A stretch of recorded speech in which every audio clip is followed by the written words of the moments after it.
امپراتوری عثمانی امپراتوری خیلی قوی بود و ما شاید توی کتاب‌های درسی درست قدرت و عظمت این امپراتوری رو درک نکرده باشیم، چون که شاید اصلا قلمروش رو ندیده باشیم. همین قلمروش به این بزرگی ثابت میکنه که امپراتوری خیلی قوی بوده و مثل خانات ترک زمان باستان نبوده، چون 600 سال حکومت کرده و با روش خانات ترک نمیتونسته انقدر دووم بیاره. پس معلوم امپراتوری فرهنگی بزرگی بوده. یکی دیگه از دستاوردهای این امپراتوری فتح قسطنطنیه و بستن کتاب داستان روم بوده. امروز اگه ببینیم هنوز فرهنگ و تمدنی که عثمانی داشت امروز در خیلی از کشورهای تحت سلطه قدیمیش رد پاش مونده. اما بریم سراغ اصل مطلب. اگه تاریخ رو نگاه کنیم میبینیم که هر امپراتوری یه جا متوقف میشه. نگید نداریم. هر امپراتوری، حتی مغولا، همین مغولا جلو مملوکای مصر کم آوردن، جلوی پادشاهی مجارستان تو اروپا کم آوردن و نتونستن دیگه بیشتر از این فتوحات انجام بدن و یه جایی بالاخره یه امپراتوری صدشون شده. خیلی از این امپراتوری‌ها پتانسیل اینو داشتن که اندازه مغولا گسترش شن، اما قبل اون توی قدرتی گیر میکنن. مثالشو توی ایران بزنیم. ایران خودمون، ما خودمون توی تاریخ صدرهای خیلی ها شدیم. نمونهش انگلیس، شوروی، روسیه، بریم عقب‌تر امپراتوری روم، ابرقدرتی که مثل بولدوزر اروپا و شمال آفریقا له کرد، ولی تو ایران موند و نتونست به دوران اوجش برسه و همین ایران یکی از دلایل فروپاشی شد. دیگه حاشیه نریم، بریم سراغ اصل مطلب. یعنی چرا امپراتوری عثمانی این سناریو براش اتفاق افتاد و ایران شد براش محلی که دیگه واسش میشه شرقی ترین مرز امپراتوریش؟ یا بذارین اصلا ساده و دادایی بگم، چرا امپراتوری عثمانی نتونست ایران را فتح کنند؟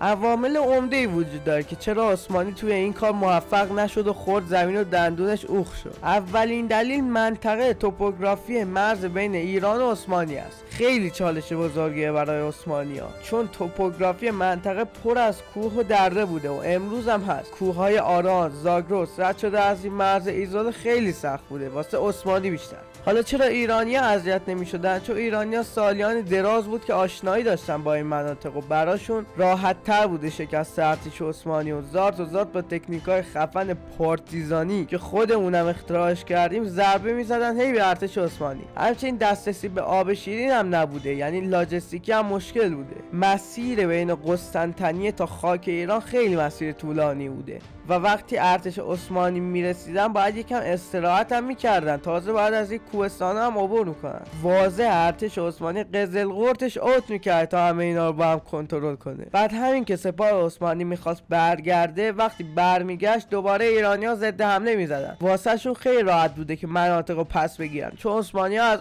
اونور باید بیان تا مرزای ایران رو دوباره جنگ کنن و دوباره از اول همه اینا تکرار بشه. دلیل بعدی اختلافات دینی عقیدتیه که همیشه تو تاریخ بوده هست و احتمالا خواهد بود. شاه اسماعیل صفوی، اولین شاه سلسله صفویان، شیعه رو در ایران تبلیغ یا حالا به زور به هر نوعی کاری نداشت، شیعه رو جا انداخت و ایرانیان شیعه 12 امامی شدن. اشتباه نکنیم، ایرانیان قبل این هم شیعه بودن. یه قسمتیشون مثلا خیلی قبل‌تر سلسله آل بویه شیعه بود، ولی نه شیعه 12 امامی، شیعه اسماعیلیه. از اون طرف ایرانیان شیعه بودن، عثمانی‌ها هم سنی. همین باعث میشد که به دلیل اینکه شاخه دینیشون فرق میکرد راحت‌تر میتونه وارد جنگ بشه و کسی نمیتونه بیاد بگه آی جنگ دو تا کشور مسلمان وای حالا ما بعد از مورد خداحافظ. نه، همین اختلاف شاخه دینیشون جنگ رو با هم دیگه آسان‌تر و بیشتر می‌کرد. دلیل اصلی شروع جنگ‌های ایران و عثمانی هم نه اختلافات مرزی یا قصد کشورگشایی بوده. چرا؟ شاید بوده، ولی دلیل اصلی این نبوده. دلیل اصلی همین اختلافات دینی بوده که باعث می‌شد عثمانی‌ها احساس خطر کنن از اینکه یا این تیمور دوباره می‌خواد ما رو کلاپس کنه یا یه دین جدید میاره که دوباره شروع یه فتوحات دیگه رو بزنه. اولین درگیری در دشت چالدوران در 1514 میلادی بوده، جایی که سلطان سلیم اعظم از ترس باستن مبارک این ترسیه که صفویان مبادا یک کنی به زمین سقوط کنه و از بقیه کیس‌های مورد نظر برای به تخت نشستن در عثمانی حمایت کنه. سلیم بیخبر و با تمام لشکرش هجوم میبره به ایران. شاه اسماعیل هم وقتی میفهمه که دیگه عثمانی رسیده و به مرزا و وقت زیادی برای تجهیز لشکر نداشته، شاید اگه 3 ماه 2 ماه حتی 40 روز بیشتر شاه اسماعیل وقت داشت، شاید امروز تاریخ تغییر میکرد. در ابتدا چون راهی برای مقابله با ارتش 100,000 نفری سلیم یا به روایات دیگه 200,000 نفری نبوده راهی، ایرانی‌ها تاکتیک زمین سوخته ها به کار میبرن. این تاکتیک خیلی انجام دادن، مثال شوروی تو جنگ جهانی دوم. حالا این تاکتیک یعنی چی؟ یعنی زمینات، چاهاب‌ها، غلات‌ها، هر منابعی که ممکنه بعداً به کار دشمن بیاد و از بین میبرن که حداقل دست خودشون نمیمونه دست دشمن نیفته. سرانجام 2 تا سپاه توی چالدوران به هم میرسن و در نهایت ایران شکست میخوره و تبریز پایتخت ایران به دست عثمانی فتح میشه و مناطق شرقی آناتولی و شمالی میان رودان به دست عثمانی میفته. ولی دلاوریایی که ایرانیا کردن تو این جنگ، با این که ارتش سلیم چندین برابر بوده، عثمانی حتی بعد از جنگ هم میترسونده که مبادا این شاه اسماعیل دوباره وحشیش حواسمون نیست یه سپاه خیلی قوی تر درست کنه بیاد سراغمون، اون دفعه دیگه کارمون ساخته است. ولی خب شاه اسماعیل دیگه اون شاه اسماعیل بعد از جنگ نبود. شاه اسماعیل افسرده شده و بعد اون دیگه تلاش برای انتقام نکرد بنده خدا. بعد این جنگ دوم عثمانی از 1532 تا 1555 میلادی شروع میشه. این بار دلیل جنگ درگیری‌های مرزی و مناقشه در سرزمین‌ها بود و یه دلیل دیگه هم این بود که ایرانی‌ها داشتن تلاش میکردن با اروپایی‌ها که اون موقع با عثمانی در جنگ بودن، به ویژه خاندان هابسبورگ، ارتباط برقرار کنن که از 2 طرف با هم حمله کنن. در نتیجه عثمانی هم یه کار خفن میکنه، میره با فرانسه ارتباط برقرار میکنه که از جبهه اروپا خیالش راحت باشه که فرانسه هم علیه هابسبورگ‌ها و اتریشی‌ها اعلام جنگ کنن. اما در میدون نبرد ایران اونقدر خوب نتونست عمل کنه و سلطان سلیمان عثمانی به سرعت دوباره پایتخت ایران تبریز رو فتح کنه